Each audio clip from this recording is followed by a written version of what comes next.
Dahil tapos na itong hagdan dito sa bandang likod nitong payag, kaya hindi na tayo mahihirapan sa pag-akyat baba dito. Kinulang kami ng pako kahapon, kaya naman bumalik yung kapatid ko doon sa baryo. Inutusan ko muna siya na lumabas ng baryo papunta doon sa kabilang baryo dahil doon lang may tindang pako. Nilangoy niya na lang simula dito sa payag papuntang baryo dahil wala dito yung baluto o yung bangka dahil ginamit muna saglit. Inilatag lang nila Mr. tong nyog, tapos pagdating ng kapatid ko doon na lang ulit papakuin. Para hindi masayang yung oras, yung inyasikaso naman nila etong hagdan dito sa baba. Dahil madalas kapag pupunta kami dito, sinasama namin yung mga bata at nahihirapan silang umakyat, kaya gagawan namin dito ng hagdan. May mga comment din pala akong nababasa na bakit daw may igsi yung mga video ko. Yung mga napapanood nyo na may igsi lang po na video ay sa reels ko po yun ina-upload. Tapos everyday po ako nag-upload ng mini vlogs dito sa page. Scroll lang po kayo pababa, makikita nyo na po dyan yung mga video ko na mahahaba. Kahit high tide pa nga pala, nagtayo na sila ng poste dito at sinimula na yung trabaho para madaling matapos. Pag pumupunta nga pala kami dito kami dumadaan sa likod ng payag dahil dito yung mas mababaw na part. Tapos na yung ginawa nila.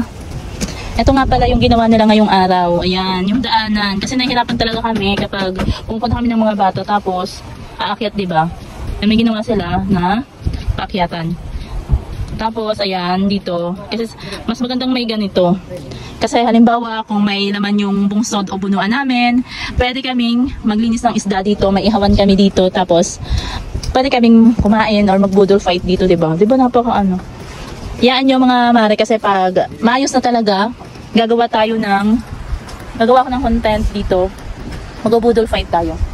Ayan, diba?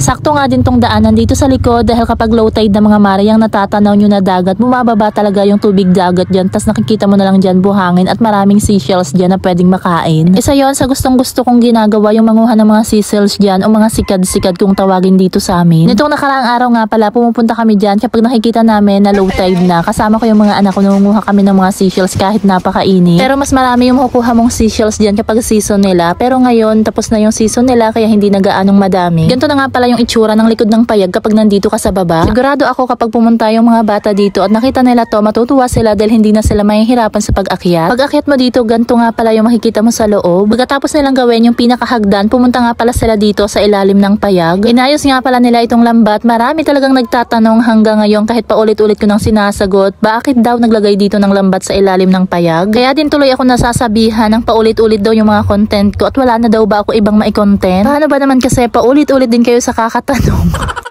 Ito nga pala sa mga oras na yan, medyo low tide na pero mas bumababa pa yung dagat dyan. Kaya kita mo talaga dyan yung buhangin. Kaya?